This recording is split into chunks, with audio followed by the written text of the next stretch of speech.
రాహుల్ మమ్కుటదిల్ పై నమోదైన లైంగిక వేధింపుల కేసులో బాధితురాలి గుర్తింపును వెల్లడించినందుకు రైట్ వింగ్ కార్యకర్త రాహుల్ ఈశ్వర్ ను కేరళ పోలీసులు అదుపులోకి తీసుకున్నారు.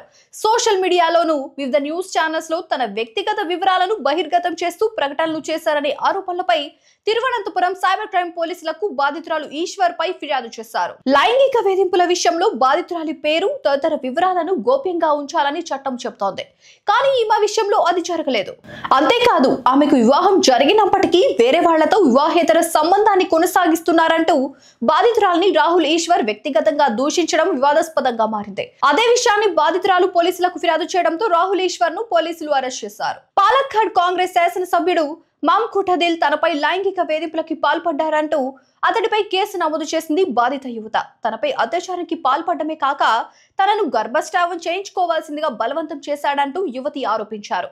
తాను చట్టవిరుద్ధంగా ఏమీ చేయలేదన్న మమ్కుటదిల్ తనపై చేసిన ఆరోపణలు మాత్రం అతను ఖండించలేదు. పైగా అతడిపై కేసు నమోదు చేసినప్పటి నుంచి అతను అజ్ఞాతంలోకి వెళ్లాడు.